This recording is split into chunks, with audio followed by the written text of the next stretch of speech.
சுவாமியை தரிசனம் பண்ணி சுவாமி நந்திகேஸ்வரர் தரிசனம் பண்ணிட்டு கோயிலை வலமாக போய் சுவாமியினுடைய அபிஷேக ஜலம் விழக்கூடிய தொட்டி வரைக்கும் போயிட்டு அங்கேருந்து அப்பிரதட்சணமாக வந்து சுவாமியையும் நந்தியம்பெருமானையும் மறுபடியும் வணங்கி எஞ்சி இருக்கக்கூடிய ஒரு கால் பகுதியை பிரதட்சணம் பண்ணி அப்பிரதட்சணமாவே தொடர்ந்து போய் சண்டிகேஸ்வரரை தரிசனம் பண்ணி மறுபடியும் வந்து சுவாமியை தரிசனம் பண்றது, இப்படி இடமும் வலவும் மாறி மாறி சுற்றக்கூடிய அந்த சோமசூக்த பிரதட்சணம்ங்கிற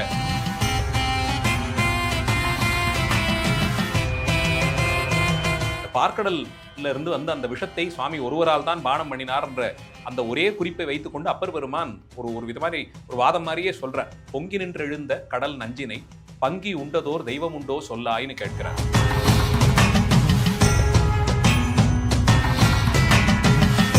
தாழமடல் அது தான் பிரார்த்தித்து பெருமானிடத்தை வேண்டி கேட்டுக்கொள்ள இந்த நிகழ்ச்சி நடந்ததாக அறியப்படும் இந்த கிருஷ்ணபக்ஷ சதுர்தசி திதியிலே லிங்கோத்பவ காலமாக சொல்லப்படும் 3வது ஜாமத்தில் மட்டும் வருஷத்துல அந்த ஒரு ஜாம காலம் சிவபூஜைக்கு தாழமடலை ஏற்றுக்கொள்ளலாம்னு சுவாமி ஒரு விதிவிலக்கை ஒன்றை கொடுக்கிறார். வந்தவர்கள் ஆணவத்தோடு அண்டினால் தன்னை நெருங்க முடியாதுன்னு காட்டிக் கொடுக்க அண்ணாமலையாக அந்த நெருப்பே அப்படியே குளிர்ந்து ஒரு மலை வடிவிலே காட்சி தந்தது என்றும், முதல் யுகத்திலே அது பொன்மலையாக இருந்தது, அப்புறம் அது வெவ்வேறு காலத்திலே மாறி போனதுன்னு சொல்லி கடைசியா 4வது யுகத்திலே அது கருங்கல் மலையானதுன்னு சொல்றாங்க. அவன் ராத்திரி தூங்கிட்டோன்னா தூக்க கலக்கத்தை கீழே விழுந்துருவோமோன்னு பயந்து மரத்துல இருக்கிற இலையை ஒன்னொன்னா பறிச்சு கீழே போட ஆரம்பிச்சான். அவனுக்கு இருந்த சிவபுண்ணியம், அது வில்வ மரம், கீழே ஒரு சிவலிங்க திருமேனி இருந்தது. அன்றைய தினம் மகா சிவராத்திரியாக இருந்தது.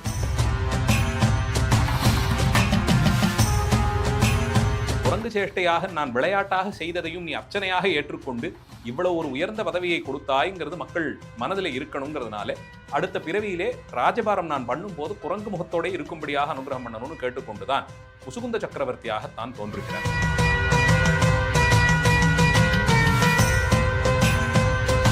சோழர் குலத்திலே முதல்லேருந்து கடைசி வரைக்கும் ஒருவர் கூட சிவபெருமானை தவிர மற்ற ஒருவரையும் கைகூப்பி வணங்கவில்லை. ஆங்குன்னு சொல்லக்கூடிய ஒரு விதமான போதை தரக்கூடிய ஒரு விஷயத்தை பிரசாதமாக இன்றைய தினம் விநியோகம் செய்கிறார்.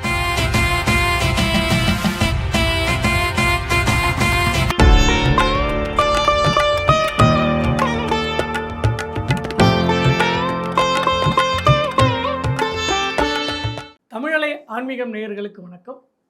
இன்று நம்முடைய முனைவர் மதுசூதனன் கலைச்செல்வன் அவர்கள் இணைந்துள்ளார்கள். வணக்கம். வணக்கம். கொஞ்ச நாளில் மகா சிவராத்திரி வருது. சிவராத்திரி மாத சிவராத்திரிக்கும் மகா சிவராத்திரிக்கும் என்ன வித்தியாசம்? சிவராத்திரி விரதத்தை பற்றி சொல்லணும்னா இது இந்த பார்க்கடல் கடைந்த கதையிலேருந்து தொடங்கும். தேவர்களும் அசுரர்களும் பார்க்கடலை கடைந்து அதிலிருந்து அமிர்தத்தை பெறலாம்னு சொல்லி முயற்சி செய்த போது ரொம்ப பிரபலமாக எல்லாருக்கும் தெரிந்த புராண நிகழ்ச்சி தான்.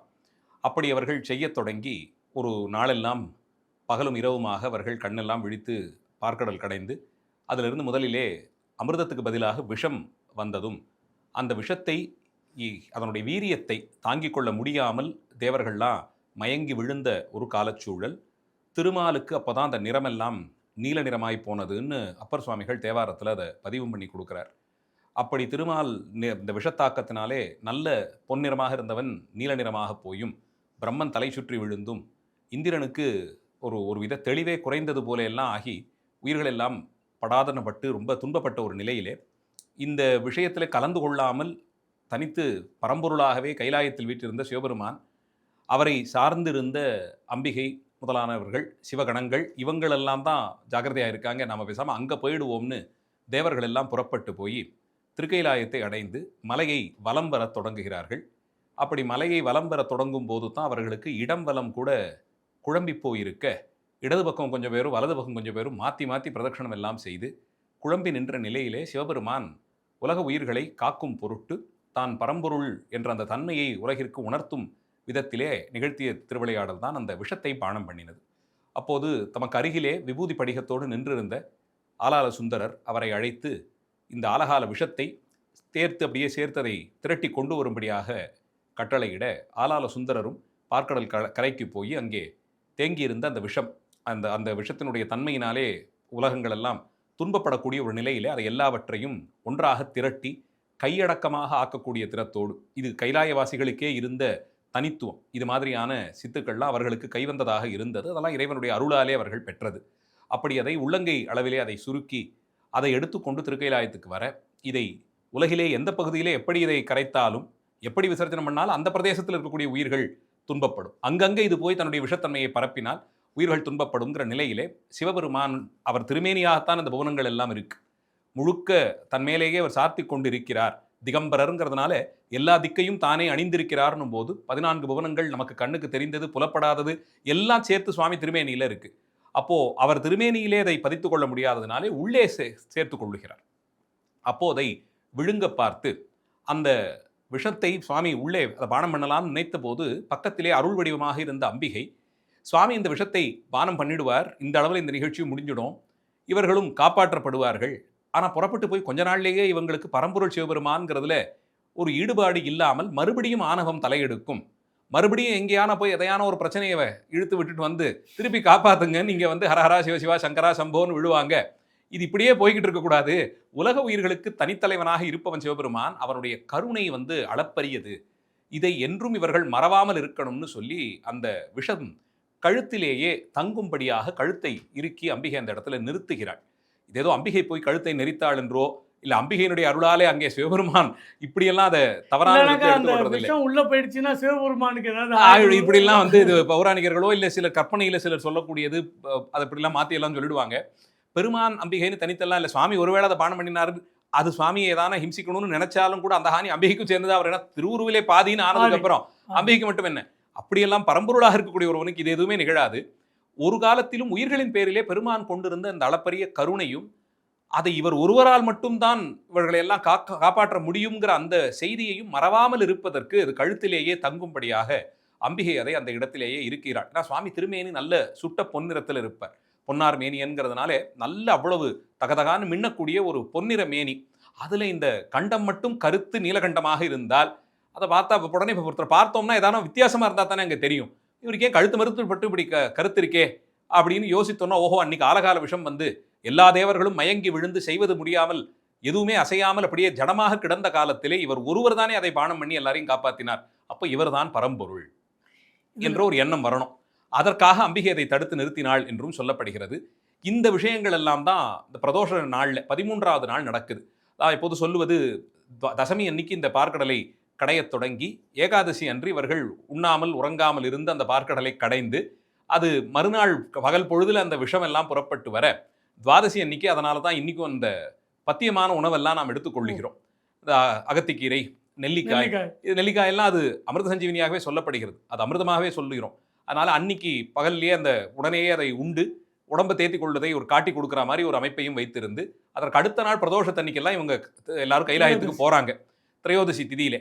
அப்போ தான் போய் இடம்பலம் தெரியாமல் மாத்தி மாத்தி சுத்தினதை தான் இன்னைக்கும் பிரதோஷ காலத்துல மட்டும் செய்ய வேண்டிய சோமசூக்த பிரதட்சணம் என்று விசேஷமான ஒரு பிரதட்சண முறையை வைத்து சுவாமியை தரிசனம் பண்ணி, சுவாமி நந்திகேஸ்வரர் தரிசனம் பண்ணிட்டு கோயிலை வலமாக போய் சுவாமியினுடைய அபிஷேக ஜலம் விழக்கூடிய தொட்டி வரைக்கும் போயிட்டு அங்கேருந்து அப்பிரதட்சணமாக வந்து சுவாமியையும் நந்தியம்பெருமானையும் மறுபடியும் வணங்கி எஞ்சி இருக்கக்கூடிய ஒரு கால் பகுதியை பிரதட்சணம் பண்ணி அப்பிரதட்சணமாவே தொடர்ந்து போய் சண்டிகேஸ்வரரை தரிசனம் பண்ணி மறுபடியும் வந்து சுவாமியை தரிசனம் பண்றது, இப்படி இடமும் வலவும் மாறி மாறி சுற்றக்கூடிய அந்த சோமசூக்த பிரதட்சணம்ங்கிற பிரதட்சண மரபு தேவர்களும் அசுரர் இந்த தேவர்கள் எல்லாம் போய் சுவாமியின் இடத்தே சரணம் புகுந்து திருக்கைலாயத்தை இப்படி பாதியும் அப்படி பாதியமாக குழம்பி போய் வந்த வலம் வந்தது தான் குறிக்கிறது. அப்படி அந்த ஆலகால விஷத்தை அவர் பானம் பண்ணின போது சுவாமி தேவர்கள் எல்லாரையும் காப்பாற்றி கொடுத்து, தேவர்கள் மட்டும் இல்லை எல்லா புவனத்தையும் காற்று கொடுத்து எல்லா உயிர்களையும் ஜீவராசிகளையும் காத்து கொடுத்து தனித்து ஒரு தலைமை நிலையிலே அவர் இருக்கக்கூடிய சிறப்பை காட்டி கொடுத்து அங்கே தான் அந்த சந்தியா நிறுத்தம்னு சொல்லக்கூடிய ஒரு தாண்டவத்தை ஆடி காண்பித்தார். அப்போ தேவர்கள்லாம் புஷ்பபுஷ்டி செய்து அவரை வணங்கி துதித்தார்கள். அதனால தான் இந்த சாயங்கால பொழுது சூரியன் மறைந்து இரவு தொடங்கக்கூடிய அந்த காலமே ஒரு விதமான நடுக்கத்தை கொடுக்கக்கூடிய காலம். நான் பகலெல்லாம் நல்ல வெளிச்சமாக தெளிவாக இருந்த ஒரு காலநிலை நல்ல சுறுசுறுப்பு இதெல்லாம் குன்றி போய் கடைசியில் சோரக்கூடிய நேரத்தில் சூரியனும் மறைந்து போய் ஒரு இருள் சூழக்கூடிய நேரம், அந்த சந்தியா காலம்னு சொல்லக்கூடிய அந்த நேரம் ஒரு பயத்தை கொடுக்கக்கூடிய காலம்ங்கிறதுனால அந்த நேரத்திலே உலக உயிர்களை காக்கும் பொருட்டு சிவபெருமான் அதை தான் பிரதோஷ காலம்னு நாம் சொல்லி வழிபடுகிறோம். இப்படி அவர் உலக உயிர்களை எல்லாம் காத்து கொடுத்தாருங்கிறதுனாலே அடுத்த நாள் சதுர்தசி அன்று உஷத்காலத்திலேருந்து ஆரம்பித்து ஒரு நாளின் பகல் பொழுது முழுவதும் இரவு பொழுது முழுவதுமாய் அம்பிகை சிவபெருமானை பூஜித்து உயிர்களை எல்லாம் காத்து கொடுத்து அவருடைய பரத்தத்துவ நிலையை அவர் உலகிற்கு காட்டி கொடுத்தபடியால் அம்பிகை வணங்கி வழிபட்டாள்னு சொல்லப்படுகிறது. அதனால் அந்த 14வது நாள் ஒவ்வொரு பட்சத்திலுமே வரக்கூடிய 14வது நாளை சிவராத்திரி. பகலும் இரவுமாக கண்விழித்து அம்பிகை செய்த வழிபாட்டை இன்று வரையில் தொடர்ந்து செய்து வருகிறோம்னு இந்த சிறப்பை நாம் கருதுகிறோம். இந்த பார்க்கடல்ல இருந்து வந்து அந்த விஷத்தை சுவாமி ஒருவரால் தான் பானம் பண்ணினார் என்ற அந்த ஒரே குறிப்பை வைத்துக்கொண்டு அப்பர் பெருமான் ஒரு விதமான ஒரு வாதம் மாதிரியே சொல்றார். பொங்கி நின்று எழுந்த கடல் நஞ்சினை பங்கி உண்டதோர் தெய்வம் உண்டோ சொல்லாயின்னு கேட்கிறார். எல்லாத்துலேயும் சிவபெருமான் எதனால சிவபெருமான் பரம்பொருள்னு கேள்வி கேட்குறீங்களே, ரொம்ப சுலபமாக பிரபலமான இந்த புராணத்தையே மேற்கோள் காமிக்கிறேன். அன்னைக்கு பார்க்கடல்லேருந்து பொங்கி அவ்வளவு விஷம் வந்தபோது நான் கொஞ்சம் சாப்பிட்றேன்னு பங்கு எடுத்துக்கிறதுக்கு ஏதாவது தெய்வம் வந்ததா? வேறு யாரும் வரலையே. பங்கி உண்டதோர் தெய்வம் உண்டோ சொல்லாயின்னு கேட்கிறார். அதனால இவர் ஒருவர் தான் பரம்பொருள், அவருக்கு அடிமை செய்யுங்கள்னு அப்பர் சுவாமிகளுடைய வாக்கு. அதனால் இந்த பார்க்கடல் கடைந்து சுவாமி நீலகண்டனாக நின்ற நிலையை ஒரு காலம் மறவாமல் சிந்தை செய்ய வேண்டியதை இந்த புராணத்தின் மூலமாக அறிகிறோம். அவருடைய அந்த பெருங்கருணையை, அவருடைய பரத்துவ நிலையை உலகிற்கு அவர் உணர்த்திய சிறப்பு இந்த 14வது நாள் இரவுக்கு வருது. அது ஒவ்வொரு பட்சத்திலும் இதை நாம் நினைவில் வைத்து கொண்டாலும் மாசி மாதத்திலே அமாவாசைக்கு முன்பாக வரக்கூடிய அந்த நாள், அந்த 14வது நாளை, பௌர்ணமியிலேருந்து வரக்கூடிய 14வது நாளை மகாசிவராத்திரியாக வைத்து அந்த திதியிலேயே இந்த வைபவமே நடந்தது என்று சொல்லி கொண்டாடுகிறோம். அப்படித்தான் இந்த மகாசிவராத்திரிங்கிறது மாசியிலே வரக்கூடிய கிருஷ்ணபக்ஷத்திலே 14வது நாளாக வைத்து கொண்டாடப்படுகிறது. இதில் இந்த ஆளாள சுந்தரர்னு சொன்னீங்க, அந்த சுந்தரருக்கும் நம்ம சுந்தரருக்கும் ஏதாவது? இவரே தான் அங்கே நின்றார்னு சொல்லப்படுகிறது. சேக்கிழார் பெரிய புராணத்திலே நமக்கு தொடக்கத்திலே அகம்படி தொண்டுக்கு ஒருவர் இருந்தார், அவர் தான் இந்த சுந்தரர் என்று சொல்லப்படுகிறது. ஸோ இவர் தான் வந்து அந்த ஆழகால விஷயத்தை கொண்டு போய் சுவாமிகிட்டே கொடுக்குறார். ஏன்னா சில இடத்துல சோஷியல் மீடியாலலாம் சில படத்தெல்லாம் பார்க்கும்போது சிவன் உட்கார்ந்து அப்படியே அவரே எடுத்து குடிக்கிற மாதிரி எல்லாம் அது பல நேரங்களில் தெய்வீக உருவங்கள்லாம் ஓவியமாக தீட்ட முடியாமல் இருந்த காலமே பரவாயில்லையோன்னு தோன்ற அளவுக்கு ஆயிடுச்சு அது. ஏன்னா சித்திரங்களாக திருமேனிகளை இது வந்து ரொம்ப இம்பார்ட்டண்ட்டான இன்ஃபர்மேஷன். ஏன்னா நிறைய பேருக்கு என்ன நினச்சிட்டு இருக்காங்கன்னா, அழகால விஷயத்த சிவன் அப்படியே அங்கே வரும்போது அவரே வந்து அங்கே இறங்கி நின்று அப்படியே குடிச்ச மாதிரி ஓவியங்களை எப்படி வேணாலும் காட்டலான்னு ஆனதுனால வந்த குறைபாடு இது. அந்த சந்தேகத்தை நிவர்த்தி இல்ல ஆளால சுந்தரராக இவர் நிற்கிறார். சுந்தரராக நிற்கிறாருங்க, வந்தோன்றர் சுந்தரர் தான் அங்கே நிற்கிறார். அவரை அனுப்பி இந்த ஆலகால விஷத்தை திரட்டி கொண்டு வர சொல்றார். இது என்னன்னா, ஆலகால விஷத்தினுடைய தீவிரத்தை பிரம்மன், திருமால், இந்திராதி தேவர்கள் கூட தாங்கிக் கொள்ள முடியல. ஆனா திருக்கைலாயத்துல சுவாமிக்கு தொண்டு செய்யற ஒருத்தர் அதை போய் திரட்டியே கொண்டு வர. அந்த கேள்விக்காக தான் அடுத்தது அவர் திரட்டியே கொண்டு வர பங்குண்டோன்னு கேட்கிறார் அப்பர் சுவாமிகள் கேட்கிறார். ஆனா ஆளாள சுந்தரன் கையால எடுத்துக்கொண்டு போய் அவர்கிட்ட அதை திரட்டிடுறார். அதனுடைய வீரியத்தை எவ்வளவு பொங்கி வந்ததோ அது மொத்தத்தையும் திரட்டி ஒரு கையளவுக்கு அதை சுருக்கிறார். அந்த வித்தையெல்லாம் வந்து அங்க இருந்தவர்களுக்கு கைவரப்பெற்றதாக இருந்தது. அதனால தான் அவர்கள் அமிர்தம் கிடையாங்களா நாம போய் நிக்கணும்னு கைலாயவாசிகள் யாரும் போகல. அவங்க யாரும் போகல, அவங்க அங்கேயே அப்படியே இருந்தாங்க. அவங்க அளவுல தான் போய் நின்னாங்க. அதுல இருந்து ஏதோ செல்வம் எல்லாம் வருதாமே. நீங்க அந்த புராணத்தை எடுத்து பாத்தீங்கன்னா, பார்க்கடல் கடைந்த போது நிறைய செல்வங்கள் எல்லாம் ஒன்றா வந்ததே. எதையுமே சுவாமி எடுத்துக்கல. மகாலட்சுமி திருமால் ஏற்றுக்கொண்டார், ஒவ்வொருத்தராக வந்தாங்க. எல்லாருமே இந்திரன் செல்வங்கள் எல்லாம் எடுத்துக்கிறான். ஜேஷ்டை கூட அதுல இருந்து தான் வருகிறாள். அவளை ஒரு முனிவர் கல்யாணம் பண்ணிட்டு போறார். இந்த மாதிரி ஒவ்வொன்றாக வந்த செல்வத்தை எல்லாம் அவரவர்கள் சேகரித்துக் கொள்ள சிவபெருமான் அதையெல்லாம் எதையுமே நாடி இல்லை. தாமே தனித்து மங்களமாக இருக்கக்கூடியவர், பரம மங்கள ரூபமாக இருப்பதனாலே தன்னை அவரை மிஞ்சின செல்வம் எதுவும் இல்லைன்னு கைலாயவாசிகள் உணர்ந்தபடியாலே அங்கே போய் நமக்கு என்ன ஆக போகுது?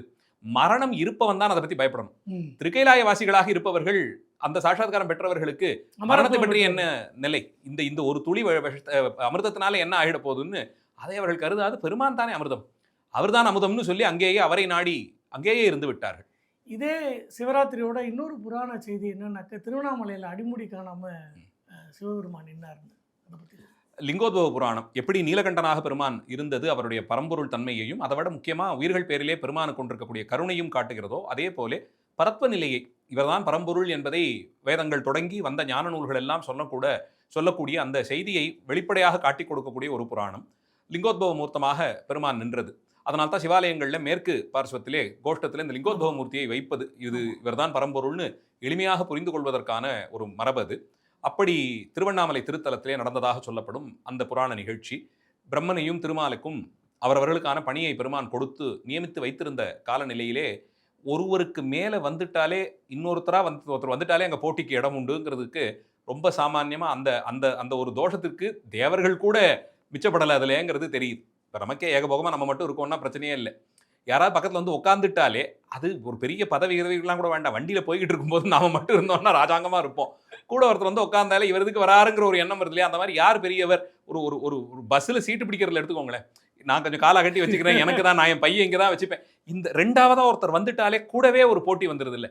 கிட்டத்தட்ட அந்த மாதிரி ஒரு ஆணவ மலம் இவர்களுக்குள்ளே யார் பெரியவரோங்கிற மாதிரி ஒரு பேச்சு முத்தி போய் இது இப்படியே சண்டை போட்டுக்கிட்டாங்களான்னு கேட்டா இது வந்து ஒன்னு கல்வி இன்னொன்னு செல்வத்திற்கான சிறப்பிடமாக சொல்றோம். இது இரண்டும் வந்து இந்த மாதிரியான ஒரு ஆணவத்தை கொண்டு வந்து விட்டுடும்.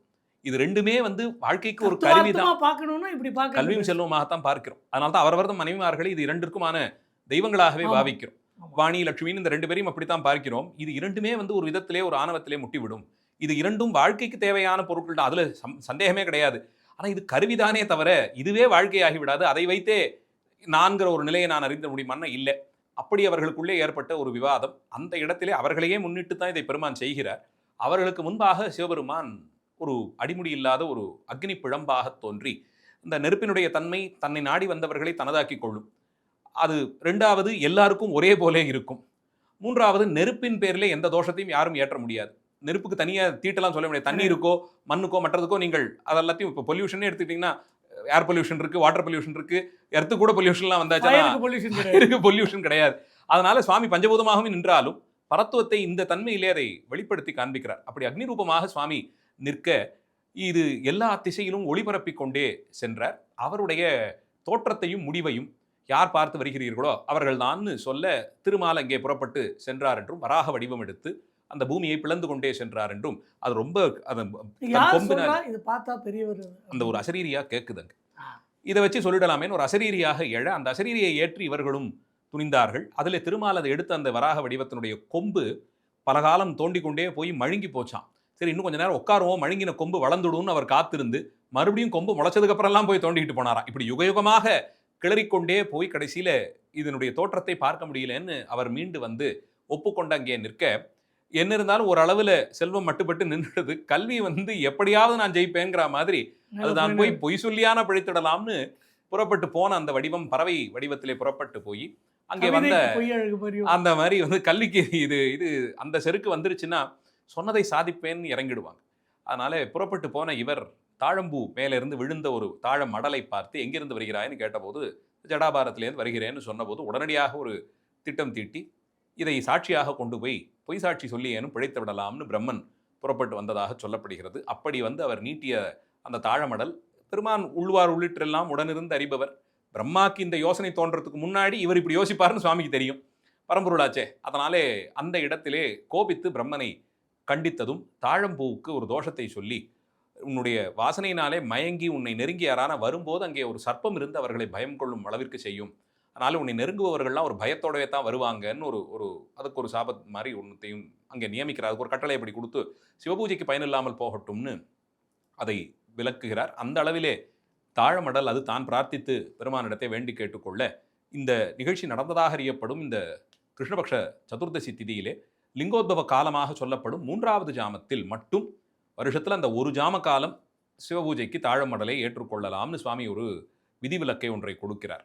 பிரம்மனுக்கு வந்து அவரை தெய்வமாக பரம்பொருளாக வைத்து வழிபட்டால் இதே அகங்காரம் தொற்றிவிடும். அதனாலே அவருக்கு வழிபாடு கிடையாதுங்கிற அளவில் மட்டும் பரம்பொருளாக வைத்து வழிபடும் மரபு கிடையாதுன்னு ஒரு நிலையை ஏற்படும். ஏன்னா இது ஒரு கலக்கத்தை கொடுத்துடும்.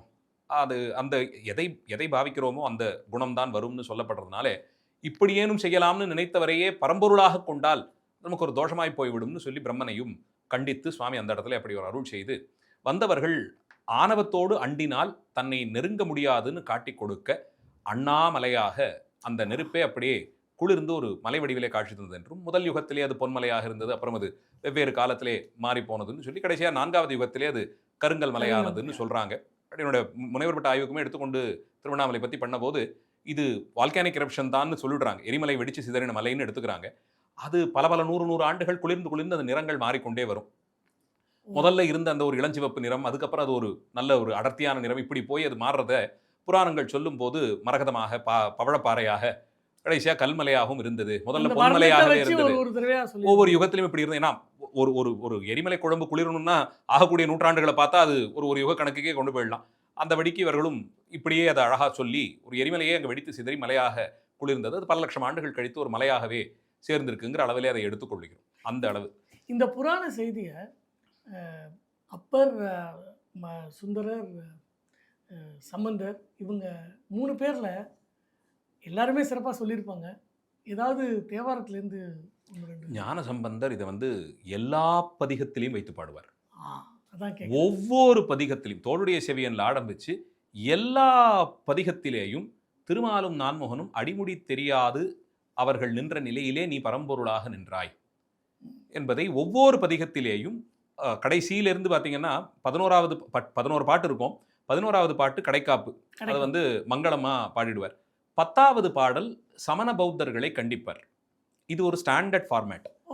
எல்லா பதிகத்திலும் 10வது பாடல்ல சமண பௌத்தர்களை கண்டிப்பார். ஏன்னா அதுதான் நமக்கு கொடுக்கக்கூடிய ஒரு தெளிவு. அதே மாதிரி அதுக்கு முந்தைய பாடல்கள்ல ராவண கர்வபங்கத்தை ஒரு பாடலிலும், அடிமுடி தெரியாது பிரம்மனும் திருமாலும் நின்றது. இந்த 3 நிகழ்ச்சிகளும் ஒவ்வொரு பதிகத்திலும் கடைசி 3 பாடல்களாக வந்தோம். 8, 9, 10வது பாடல் இதேத்தான் போகும். ஸ்டாண்டர்ட் ஃபார்மேட் இது. அவ்வளவுதான். எங்கேயும் பார்க்கலாம். எல்லா பதிகத்திலும் இதை பார்க்கலாம். எல்லா பதிகத்திலும் பார்க்கலாம். இந்த 3 விஷயங்களை எப்படியுமே சொல்லுவோம். ரொம்ப சுருக்கமா சொல்ல வேண்டிய ஒரு நிலை வந்ததுன்னா கூட இப்போ ஒரு திரு இருக்கு குறள்னு சொல்லுவோம். ரிக்வேத அமைப்புல 2 வரியாக இருக்கக்கூடிய கன்னிகளாக இருக்கக்கூடிய பாடல். அதுல கூட ஒரு 4 வரி இருந்தாலும் பெருசா ஒரு கதையை சொல்லிட்டு போகலாம். இது 2 வரி தான். அது திருமழை பதிகத்தை எடுத்து வாசி தீரவே காசு நல்வீர் எல்லாருக்கும் தெரிஞ்ச ஒரு பதிகம். அதுலயும் பாத்தீங்கன்னா இந்த விஷயத்தை சொல்லும்போது அயனும் ஆளுமாய் முயலும் முடிய நீர்னுட்டார். 4 வார்த்தை மொத்த புராணத்தை சொல்லிடுறார். அயனும் ஆளுமாய் முயலும் முடிய நீர்னுட்டார். அவ்வளவுதான். திருமாலும் நான்முகனும் முயன்று பார்த்தும் முடியாது நின்றவர், முடிவில்லாது நின்றவர் இவர்னு சொல்லி ரொம்ப சுருக்கமா சொல்ற இடத்துல அதை சொல்லிடுறார். இன்னும் விவரித்து சொல்லும் போது இன்னும் விசேஷமாக சொல்லுவார். திருமாலுக்கு வெவ்வேறு அழகான பெயர்கள்லாம் சொல்லுவார். நான்முகனுக்கு பல திருநாமங்கள்லாம் சொல்லுவார். இவர் புல்லூர்தி சென்றார் என்றும் அவர் வராகமாக சென்றதையெல்லாம் இப்படி அதிகமாகவே சொல்லிக் கொண்டெல்லாம் போவாங்க. அந்த விதத்தில் இந்த லிங்கபுராண தேவர்னு சொல்லக்கூடிய இந்த வடிவம் மிகவும் முக்கியமானதுன்னு எடுத்துக்கிறோம். பரத்துவ ஸ்தாபனத்திற்கு இது ரொம்பவே முக்கியமானது. அதே மாதிரி கருணைக்கு எல்லையாக நீலகண்டராக நின்ற நிலையும் எடுத்துக்கிறோம். இது இந்த மாதிரி முக்கியமான புராணங்கள் எல்லாமே இந்த நாளோடு தொடர்புபடுத்தப்படுறதுனால இருக்கிற விரதங்கள்ல ரொம்ப உயர்ந்த விரதமாகவும் சிவதீட்சை ஏற்றுக்கொள்வது, மந்திரோபதேசம் பெறுவது, பெற்ற மந்திரத்தை அதிகமாக ஜபிப்பது, பெற்ற சிவபூஜை தீட்சையை கொண்டு அன்றைய இரவெல்லாம் 4 ஜாமங்களும் பூஜை செய்வதெல்லாம் ரொம்ப உயர்ந்த பலன்களை தரும்னு நம்புறாங்க. சைவ ஆச்சாரியர்கள், சைவ ஆதீனகர்த்தர்கள்லாம் தேடி வரக்கூடிய அடியவர்கள் அவர்களுடைய பக்குவ நிலையை பார்த்து உபதேசம் செய்து வைப்பதற்கான நாளாக இந்த சிவராத்திரி இரவை கொள்ளுகிறார்கள். மந்திரோபதேசம் செய்து வைப்பதற்கு சிவராத்திரி மகாசிவராத்திரி இரவை கொள்ளுகிறார்கள். இது இப்போ புராண கதைகள் பார்த்தோம். இதுலேயே வந்து ஒரு ஜென்ரலாக நிறைய பேர்கிட்ட புழங்குற இன்னொரு கதை வந்து, யாரோ ஒரு வேடன் வந்து எங்கேயோ ஒரு மரத்து மேலே உட்காந்துட்டு ராத்திரி பூரா வந்து பயந்து போய் வில்வத்தை போட்டுன்னே இருந்தப்ப கீழே இருந்தது வந்து ஒரு லிங்கம்ங்கிறதுனால அவனுக்கு வந்து ஒரு மோட்சம் கிடைச்சது அப்படிங்கிற மாதிரி ஒரு கதை. அதில் இது பல புராணங்கள்லையும் ஸ்தல புராணங்களையும் சேர்த்தே சொல்லப்படுவது இருக்கு. மகாபுராணங்களையும் வருது, ஸ்தல புராணத்திலையுமே இது பல ஸ்தல புராணங்களுக்கு இது பொருத்தமாக சொல்லப்படுகிறது. ஒரு வனாந்திரத்தில் வேடன் ஒருவனை ஒரு புலி ஒன்று துரத்தி கொண்டு வந்ததுன்னு அவன் பயந்து போய் அதுட்டேருந்து தப்பிக்கிறதுக்கு ஒரு மரத்தையில் ஏறிட்டான். புலி விடாமல் கீழே சுற்றிக்கிட்டே இருந்தது. எவ்வளோ நேரம் நீ மேலே இருப்ப, இறங்கி வரும்போது உன்னை பார்த்துக்கிறேன்னு அது சுற்றிக்கிட்டே இருந்ததாகவும், இரவு வேளை வர அவன் ராத்திரி தூங்கிட்டோன்னா தூக்க கலக்கத்தில் கீழே விழுந்துருவோமோன்னு பயந்து மரத்தில் இருக்கிற இலையை ஒன்றொன்னா பறித்து கீழே போட ஆரம்பித்தான். அவனுக்கு இருந்த சிவபுண்ணியம், அது வில்வ மரம், கீழே ஒரு சிவலிங்க திருமேனி இருந்தது. அன்றைய தினம் மகா சிவராத்திரியாக இருந்தது. அதனால் 4 ஜாம காலமும் சிவபெருமானை விடாத அவன் வில்வார்ச்சனை பண்ணினான்னு சுவாமி எடுத்துக்கிட்டாராம். அவனுக்கு அன்றைக்கி மகாசிவராத்திரின்னு தெரியாது, அது வில்வமரம்னு தெரியுமோ தெரியாதோ, கீழே சிவலிங்கம் இருக்கிறத பார்த்துருக்க வாய்ப்பில்லை. தன் உயிரை தான் பாதுகாத்து கொள்ள வேண்டி இந்த மாதிரி வில்வார்ச்சனை செய்து கொண்டே இருந்தது. அதை அர்ச்சனையாக பெருமான் ஏற்றுக்கொண்டார். இந்த இலையை கிள்ளி அவன் விளையாட்டாக அவன் போட்டுக்கொண்டிருந்ததை தன்னை காத்துக்கொள்ள எடுத்த முயற்சியவே சுவாமி தன்னுடைய கருணையினாலே இவன் நம்மையே வழிபட்டான்னு எடுத்துக்கொண்டு அன்றைய தினம் விடியல் வேளையிலே அவனுக்கு காட்சி கொடுத்து அவனுக்கு மோட்சகதியே கொடுத்தார்னு சொல்லப்படுகிறது. அதே போலே இதே மகாசிவராத்திரி அன்றைக்குத்தான் இமயமலை சாரல்லே சுவாமியும் அம்மனும் ஒரு வில்வ விருட்சத்தின் அடியிலே அமர்ந்திருக்கும் பொழுதிலே அங்கே விளையாடி கொண்டிருந்த ஒரு குரங்கு, கீழே யாரோ இருக்காங்களே அவங்க மேலே வில்வத்தை இந்த இலையை பறித்து எறிவோம்னு அது என்னன்னே தெரியாமல் ஒரு வில்வத்தை இலையை பறித்து எரிந்து கொண்டு இருந்துதான். உமாமகேஸ்வரராக சுவாமி வீற்றிருக்க ஒரு குரங்கு தன் விளையாட்டு போக்கிலே பறித்து எரிந்த அந்த வில்வத்தை எல்லாம் அர்ச்சனையாக பெருமான் ஏற்றுக்கொண்டு அந்த குரங்கிற்கு ராஜபதவியே கொடுத்தாருன்னு சொல்லப்படுகிறது. அந்த குரங்கிற்கு ஒரு ராஜபதவியை தரார். அப்போ அந்த குரங்கு கேட்டுக்கொண்டதாம், இந்த மாதிரி அடுத்த பிறவிலே ஒரு ராஜபதவியே கிடைத்தாலும் இந்த குரங்கு சேஷ்டையாக நான் விளையாட்டாக செய்ததையும் நீ அர்ச்சனையாக ஏற்றுக்கொண்டு இவ்வளவு ஒரு உயர்ந்த பதவியை கொடுத்தாய்ங்கிறது மக்கள் மனதில் இருக்கணுங்கிறதுனால அடுத்த பிறவியிலே ராஜபாரம் நான் பண்ணும்போது குரங்கு முகத்தோட இருக்கும்படியாக அனுகிரகம் பண்ணணும்னு கேட்டுக்கொண்டுதான் முசுகுந்த சக்கரவர்த்தியாக தான் தோன்றுகிறார். முசுகுந்த சக்கரவர்த்திக்கு வந்து குரங்கு முகம், முசுகுனாலே குரங்கு தானே, குரங்கு முகத்தோட தான் அவர் பிறந்ததே. அது முந்தைய பிறவியிலே சிவார்ச்சனை செய்த பலன். சிவார்ச்சனைன்னா விளையாட்டாக அந்த வில்லுதளங்களை பறித்து எரிந்த பலன். அதுக்கு ராஜ்ய பதவி கொடுக்கிறார் எம்பெருமான். முசுகுந்த சக்கரவர்த்திக்கு தானே தியாகராஜர். அந்த முசுகுந்த சக்கரவர்த்தி பெரும் சிவபக்தராக இருந்து அவருக்கு அதுவும் கொடுத்ததும் சோழர் குலத்திலே பிறக்க வைக்கிறார். முசுகுந்த சோழர் தான் அவர். ஏன்னா சோழர்களுடைய தனிச்சிறப்பு பண்டைய மன்னர்கள்ல பல்லவர்கள், சேரர், சோழர், பாண்டியர்னு எடுத்துக்கிட்டாலுமே கூட 4 பேருக்குள்ளேயும் ஏதான ஒரு சில அரசர்களாவது அவ்வப்போது வேற்று மதங்களுக்கு சென்று வந்தவர்கள் இருக்காங்க. வைணவத்துக்கு இருந்தவர்கள் இருக்காங்க. இப்ப பௌத்தராக இருந்தார்னு பல்லவ மன்னர்கள் சிலர் பாண்டியர்கள் அறியப்படுகிறார்கள். சமணத்துல பாண்டியர்கள் சமணத்தை சார்ந்து கொஞ்ச நாள் இருந்து மீண்டு வந்தவர்கள்லாம் உண்டு. வைணவராகவே ஒரு பாண்டிய மன்னர் மட்டும் அறியப்படுகிறார். ஸ்ரீமாறன் ஸ்ரீவல்லவன் ஒருத்தர் தன்னை சொல்லிக் கொள்ளும் போதே பரமபாகவதர்னு சொல்லிக்கிறார். ம். ஒரு வைணவராகவே அறியப்படுகிறார். அவர் காலம்தான் ஆண்டாளுடைய காலமாக இருக்கலாம் சொல்லப்படுகிறது. இப்படி போய் வந்தவர்களான உண்டு மத்தைய குலங்கள்ல சோழர் குலத்திலே முதல்ல இருந்து கடைசி வரைக்கும் ஒருவர் கூட சிவபெருமானை தவிர மற்ற ஒருவரையும் கைகூப்பி வணங்கவில்லை. தெய்வமாக கொள்ள குல தெய்வமாக நடராஜரை கொண்டிருந்து குலதனம்னு ரங்கநாதரை சொன்னாலும் கூட வணங்கத்தக்க தெய்வமாக பரம்பொருளாக தங்களுடைய ஆன்மார்த்தமாக வைத்து வழிபட்டது சிவபெருமானை மட்டும்தான். வேறுபாடு இல்லாமல் பல ஆலயங்களுக்கும் பணி செய்திருக்கிறார்கள். திருப்பணி நிபந்தங்கள் கொடுத்தது இதெல்லாமே உண்டு. மன்னார்குடி ராஜகோபால சுவாமி கோயில் முழுக்க முழுக்க சோழர் காலத்திய ஆமா. திருப்பணியாக பார்க்கிறோம். பௌத்த பாழிகள் எடுத்திருக்காங்க, சமண பாழிகளுக்கு நிபந்தம் கொடுத்திருக்காங்க. கோச்சங்க சோழன் கடைசியா பல கோயில்கள் எல்லாமும் கட்டுறார். நாச்சியார் கோவில். நாச்சியார் கோவில் திருப்பணியை கோச்செங்கோச்சோழன் செய்ததாக திருமங்கை ஆழ்வாரே பாடி பரவுகிறார். இதெல்லாம் இருந்தாலும் தங்களுக்கான ஆன்மார்த்த மூர்த்தியாக வைத்து வணங்கியது சிவபெருமானை மட்டுமே. அப்படி ஒரு சைவ பாரம்பரியம் உடைய ஒரு அரச குலத்திலே இந்த முசுகுந்த சோழரை பிறக்கும்படியாக செய்து அவருக்கு முருகப்பெருமானுக்கு தொண்டு செய்து வந்த வீரபாகு தேவரை சம்பந்தி முறையிலே ஆக்கி வைத்து எல்லாத்திற்கும் மேலே தியாகாதிராஜ பெருமான் அவருக்கே கைவந்த பொருளாய் கொடையாக அளிக்கப்பட்டு இந்திரலோகத்திலிருந்து முச்சுகுந்த சக்கரவர்த்தியை முன்னிட்டு கொண்டு தியாகராஜர் திருவாரூருக்கும் இன்னும் ஏனைய விடங்க தலங்களுக்கும் எழுந்தருளி அவர் வழிபாட்டை ஏற்றுக்கொண்டரலாம் அருளினார்னு அவருடைய சிவபக்தியை மெச்சுகிறார்கள். இப்போ ஒரு குரங்கு விளையாட்டாக கிள்ளி எறிந்த வில்வத்தை பெருமான் அதை சிவார்ச்சனையாக எடுத்துக்கொண்டு ராஜபதவி கொடுக்கிறார் என்றால் இந்த சிவராத்திரி விரதம் அவ்வளவு எல்லாரும் இந்த வேடன் கதை தான் சொல்லுவாங்க. முசுகுந்த சக்கரவர்த்தி புதுகதை. நன்றி. எப்படி விரதம் இருக்கணும் சிவராத்திரி விரதம்? சிவராத்திரி விரதங்கள் என்ன? நியமனுஷ்டானங்கள் இல்லாமல் விரதங்களே இருக்காது. சைவாகமங்கள் சொல்லக்கூடிய அஷ்டமகாவிரதங்கள்னு சொல்லக்கூடிய ஒரு வருடத்திலே தவறாமல் அனுஷ்டிக்க வேண்டிய 8 விரதங்கள், சிவனடியார்கள் கொண்டாட வேண்டிய 8 மகாவிரதங்களில் ஒன்றாக இந்த சிவராத்திரி விரதம் சொல்லப்பட்டிருக்கிறது. இது அதற்கு முந்தைய நாள் இரவிலிருந்தே தொடங்கி உண்ணா நோன்பு மேற்கொள்வது விதிக்கப்பட்டிருக்கிறது. முடியாதவர்கள் யதாசக்தி என்ன முடியுமோ அதை இந்த விரத காலத்திலே உணவை தவிர்க்கணுங்கிறது. அந்த உணவை தவிர்த்துட்டு எப்போ விரத காலம் முடியும்னு பசியை பார்த்துக்கிட்டு ஒரு சந்தேகத்தினால பழம் மட்டும் சாப்பிடலாமா, பால் மட்டும் சாப்பிடலாமா, அரிசியை பின்னம் பண்ணி சாப்பிடலாமான்லாம் கேட்கறத விட இது எதுக்காக அது தவிர்க்கப்படுறதுன்னா அன்றைய தினத்தினுடைய முக்கியத்துவத்தை கருதி இவ்வளவு தூரம் நமக்கு ஒரு வாழ்க்கையை பெருமான் கொடுத்திருக்கிறானேங்கிற நன்றி உணர்ச்சி மேலிட வேறு எதை பற்றியும் சிந்திக்காமல் பெருமானை நினைக்கக்கூடிய விதத்தில் பாராயணங்கள், சாப்பாடையும் தூக்கத்தையும் அதனால தானே தொலைக்கிறோம். எதை பற்றி சிந்தனையும் இல்லாமல்னு வரும்போது அதுல சாப்பிட்ற நேரமே கடந்து போயிடும். சாப்பிட்றதுக்கான நேரத்தையும் தாண்டி போய் சாப்பிடலையே இன்னைக்குங்கிறதே நினைவுக்கு வரபடி. அது ஏதான முக்கியமான ஒரு பண்டிகை அந்த மாதிரிலாம் இருந்ததுன்னா எல்லாம் முடிச்சு ஓயும் போது அம்மாவுக்கு பார்த்தீங்கன்னா மத்தியானம் 2 மணி ஆயிருக்கும், எல்லாருக்கும் பண்ணினோம் போட்டோம், நம்ம சாப்பிடலங்கிறத அப்போ தான் நினைவு வரும். அந்தபடிக்கு ஒரு விஷயத்தில் நாம ஈடுபட்டு செயலாற்றும் போது சாப்பாடு, பசி, தூக்கம் இதெல்லாம் மறந்து போகிற அளவுக்கு சிவபக்தியிலே அன்றைய தினம் இருக்கணும், சிவச்சிந்தனையிலே இருக்கணும். அதனால தான் முடிந்த வரையில் அன்றைய தினம் சிவாலய தரிசனம், அடியார்களோடு சேர்ந்து திருமுறைகள் பாராயணம் செய்வது, சிவாலய காரியங்களுக்கு உதவி செய்வது, அபிஷேகத்திற்கான திரவியங்கள்லாம் சேகரித்து கொடுப்பது, பூமாலைகள் தொடுத்து தருவது, சந்தனம் அரைத்து தருவது, இது மாதிரியான சிவபுண்ணியமான செயல்களிலே ஈடுபட்டு அன்றைய நாள் பொழுதை முழுவதுமாக கழிக்கணும். இது செய்யலாம். இதை தவிர்த்து சிவபூஜைக்கான தீட்சை அதிகாரம் உள்ளவர்கள், சிவபூஜை செய்யக்கூடியவர்கள் அன்று காலையிலே இந்த 4 கால அபிஷேகத்திற்கான திரவியங்கள்லாம் சேகரிப்பது, மலர்களை எல்லாம் சேகரிப்பது, குறிப்பாக ஒரு சிலர்லாம் அன்றைய தினம் தேடி பிடிச்சு ஒரே ஒரு சின்ன அளவிலாவது தாழம்பூக்காக தேடி எல்லாம் பெற்று வருவாங்க. நான் இன்னைக்கு ஒரு நாள் தான் சுவாமிக்கு அந்த தாழம்பூ சாத்தலாங்கிறதுனாலே 3வது ஜாம அர்ச்சனைக்கு தாழம்பூவெல்லாம் சேகரிப்பாங்க. இப்படியெல்லாம் திரவியங்களை சேகரித்து அன்று மாலை ஸ்நானம் பண்ணி அனுஷ்டானம் எல்லாம் செய்து முடித்து விதிப்படி அர்க்கியம் பூரித்து சுவாமிக்கு செய்ய வேண்டிய 4 கால அபிஷேகங்களையும் விதிப்படியே எல்லாத்தையும் செய்து. அடுப்புற ஒரு கேள்வி, இந்த 4 காலம் ஏன் பிரிக்கிறோம்? ஒரு இரவுக்கு 4 காலம் இருக்குல்ல, புரியுது. அதாவது இரவு முழுக்க செய்தாள்ங்கிறத காட்டுது. டிவைட் பண்ணி காமிக்கிறது. இரவு முழுக்க அம்பிகை வழிபட்டாள்ங்கிறதுனால அந்தந்த சாமத்திற்கான இப்போ ஒரு காலத்துக்கு ஒரு நாளுக்கு 6 கால பூஜைன்னு சொல்றோம்னா அந்தந்த நாளுக்கானதுன்னு எப்படி பிரிச்சிருக்காங்களோ அந்த மாதிரி இரவு காலத்தை 4 ஜாமங்களாக பிரித்து 4 ஜாமங்களும் சிவபூஜை செய்யணும்னு சொல்லப்பட்டிருக்கு. அப்படி சுவாமிக்கு அபிஷேகம் செய்து சிவபூஜை செய்வதற்கு தீட்சை இதெல்லாம் பெறாதவர்கள் செய்பவர்களுக்கோ அல்லது கோயில்களுக்கோ அந்த திரவியங்களை சேகரித்து கொடுத்து அதுக்கு ஏதாவது உபகாரம் பண்ண முடியும்னா அதை செய்து கொடுத்து பூஜா பாத்திரங்களை அலம்பி தருவது, இல்லை கோவிலாக இருந்ததுன்னா அங்கே பூஜை நடக்கக்கூடிய இடத்தை பெருக்கி மெழுகி கொடுப்பது, கோலம் இடுவது, அலங்காரம் செய்ய உதவுவது, அதாவது கோயில் மண்டபத்தை மாவிலை தோரணம்லாம் கட்டி அலங்காரம் செய்ய உதவுவது, இது மாதிரியான காரியங்கள் எல்லாம் நிச்சயம் ஈடுபடலாம். ஒரு ஒரு அடியார் திருக்கூட்டம் மாதிரி இருந்தால் ஒரு 2-3 நாட்கள் முன்பாகவே போய் ஆலயத்தை உழவாரம் செய்து கொடுப்பது, பூஜை பாத்திரங்கள் விளக்குகள்லாம் விளக்கி கொடுப்பது, சுவாமியினுடைய திருப்பரியட்டங்களை எல்லாம் சேகரித்து கொடுப்பது, புதிதாக பெற்றுக் கொடுப்பதுன்னு அவரவர்களால் முடிந்த சிவத்தொண்டை செய்து சிவபெருமானை வழிபடணும்.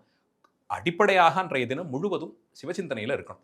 அதுக்கு தகுதியாக என்னென்ன செய்யலாமோ அது எல்லாவற்றையும் விதிக்குட்பட்டு செய்வது அதுவே போதுமானதாக இருக்கும். சாப்பாடு அன்னைக்கு தவிர்த்துட்டு காலையிலேருந்து ராத்திரிக்குள்ள ஒரு 16 இளநீர் 8 காப்பி அவ்வளவு கஷ்டப்பட வேண்டாங்கிறது சொல்றேன். இதை நான் கிண்டலா சொல்லலை. அவ்வளவு சிரமப்பட்டுக்க வேண்டாம். இப்படி பார்த்து ஆயிடுச்சான்னு பார்த்துக்கிட்டு இருக்கிறதுக்கு அன்றைய தினம் உங்களுக்கு குறைஞ்சபட்சம் எனக்கு ஊட்டச்சத்துக்கு இது தேவை, நான் பார்க்குற பணி இந்த மாதிரி அப்படிங்கிறதுல எதையோ ஒன்று மனசாட்சிக்கு இல்லாமல் அதை சாப்பிட்டுட்டு நீங்கள் சிவபுராணத்தை கொஞ்சம் தெம்பா உட்காந்து பாராயணம் பண்ணுங்களேன். சுவாமி எனக்கு இந்த அருள் எல்லாம் செய்திருக்கிறார்னு மனசார நினைத்து அதற்காக அவருக்கு நான் கைகூப்புகிறேன்னு வணங்கினாலும் போர். ஏன்னா இன்றைய காலச்சூழல்ல எல்லாருமே ஏதோ பல பணிகளுக்கு செல்கிறோம். உடல்நிலை எல்லாருக்கும் முன்ன மாதிரி எல்லாம் இல்லை. 30 வயசு 40 வயசுலலாம் அல்சரில் இருக்கும்போது ஒரு நாளெல்லாம் பட்டினி கிடந்தால் நமக்கு ஏதோ பெருசாக சாமி செஞ்சிருவாரோ அப்படி போட்டு சிரமப்பட்டுக்கிறதுல தனிப்பட்ட விதமாக எனக்கு கருத்து இல்லை. அதனால முடியாதவர்கள் அன்றைக்கு ஏதோ கொஞ்சம் பழத்தை சாப்பிட்டு எனக்கு இது போருங்கிற அளவில் இருந்ததுன்னா குறைத்து கொள்ளலாமே. அன்னைக்கு முழுக்க அப்படியே அன்னைக்குன்னு பார்த்து எல்லாத்தையும் சாப்பிடாம குறைத்து கொண்டு போதுமான ஊட்டச்சத்திற்கு பெற்று நான் கோயிலுக்கு போக முடியாத அளவுக்கு படுத்துட்டு விரதம் இருக்கிறதுல என்ன இருக்கு? ஏதோ குறைந்தபட்சத்தை சாப்பிட்டுட்டு என்னால் கோயிலுக்கு நடந்து போய் ஒரு பிரதட்சணம் பண்ணிட்டு சுவாமியை பார்க்க முடியும். ராத்திரி ஒரு 2 ஜாமமான முழிச்சுக்கிட்டு இருந்து கொஞ்சம் பாராயணம் பண்ண முடியும். கோயிலில் நடக்கிறத போய் கைகூப்பி வணங்கிட்டு வர முடியும். இந்த அளவிலான செய்வது உத்தமமாக இருக்கும்னு நம்புறேன். இப்படி அந்த நாள் முழுவதும் செய்ய வேண்டிய சிவசிந்தனையிலே ஈடுபட வேண்டிய காரியங்களை செய்யலாம். இல்ல அடியார் திருக்கூட்டங்கள் அன்றைய தினம் நிறைய சிவாலயங்களுக்கு தரிசனத்திற்கு போவாங்க. சிவாலய ஓட்டம் அப்படின்னு அதுவே சிவராத்திரி அன்னைக்கு உண்டு. அது கேரள தேசத்துல இன்னைக்கும் நடக்கக்கூடியது. மகாசிவராத்திரி அன்னைக்கு இந்த 12 சிவாலயங்களையும் ஒரு சேர போய் தரிசனம் பண்ணி வர்றதெல்லாம் 108 சிவாலயம் பார்க்கறது. அது காஞ்சிபுரத்துல அந்த மாதிரி அடியார்கள் நிறைய பேர் செஞ்சுட்டு இருக்காங்க. காத்தாலேந்து ராத்திரிக்குள்ள நாம் பார்த்த இடமெல்லாம் சிவலிங்கமாக இருக்கக்கூடிய சிறப்பு காஞ்சி மாநகரத்திற்கு. அதனால ஒவ்வொரு சிவலிங்கத்தையும் போய் தரிசனம் செய்து வருவதை செய்கிறாங்க. ஆன்மீக ஸ்தாபனங்கள் அன்றைய தினமான கிராம கோயில்கள் இருக்கிற சுவாமிகளுக்கு சிவலிங்க திருமேனிகளுக்கு மரத்தடியில குளத்தங்கரையிலெல்லாம் எங்கெங்கேயோ இருக்கே. யாரான ஒரு 4 அடியார்கள் சேர்ந்து ஒரு விளக்கான ஏற்றி வச்சு அந்த இடத்த சுத்தம் பண்ணி ஒரு சிவாச்சாரியாரை அன்னை ஒரு தினமான கூட்டிகிட்டு வந்து சுவாமிக்கு ஒரு எண்ணெய் காப்பு, பாலபிஷேகம், புதுசாக ஒரு வஸ்திரம், மாலைன்னு சமர்ப்பித்து வழிபடுவதை நிச்சயமாக செய்யலாம். ஆலயங்களுக்கு தரிசனம் செய்வது ரொம்ப விசேஷமானது. ஒன்றும் முடியல ஒரு 4-5 அடியார்கள் சேர்ந்து திருமுறை பாராயணம் பண்ணலாம். இல்லை அவரவர்கள் பெருமான் அவரவர்கள் வாழ்க்கையிலே செய்தருடைய லீலைகள், அவரவர்களுக்கு செய்த அருள், இதையெல்லாம் பரஸ்பரம் பேசி சிவசிந்தனையில் இருப்பதற்கு எதெல்லாம் நமக்கு செய்யக்கூடியதோ அதை செய்து வழிபடுவது சிறப்பு.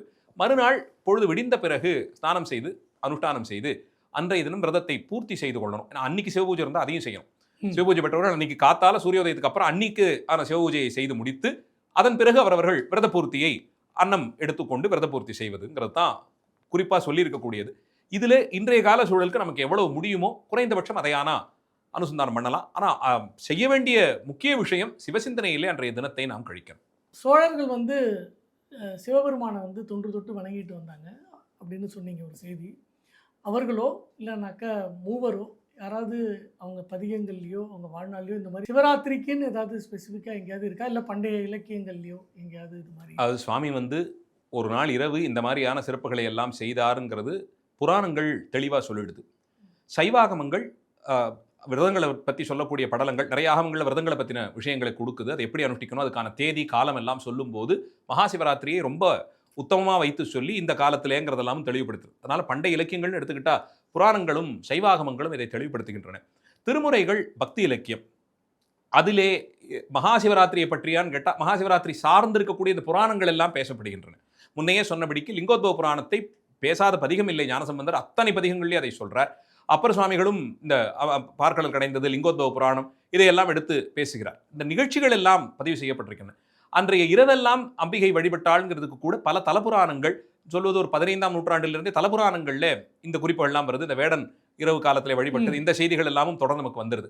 கல்வெட்டு சான்றுகள்னு எடுத்துக்கொண்டால் ரொம்ப பிற்காலத்தில் தான் இந்த மாதிரியான பண்டிகைகள் குறித்தும் அன்றைய இரவு செய்யக்கூடிய வழிபாடுகள்லாம் பற்றி வருது.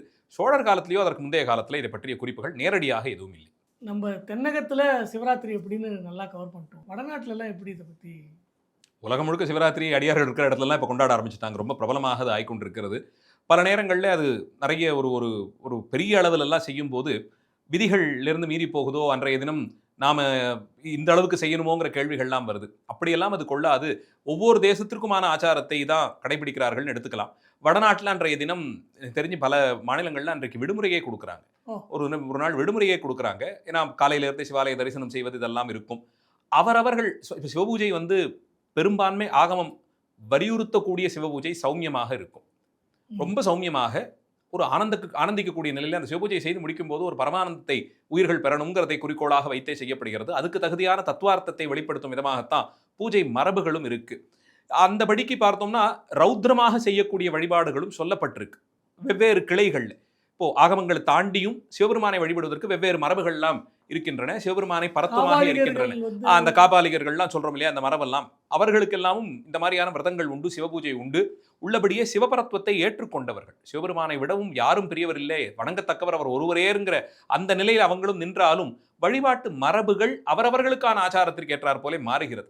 அங்கே அதெல்லாம் இன்னும் பிரபலமாக இருக்கிறதுனால தான் வடக்கே இந்த தினம் காசி முதலான பல தலங்கள்லையும் பார்க்கலாம்.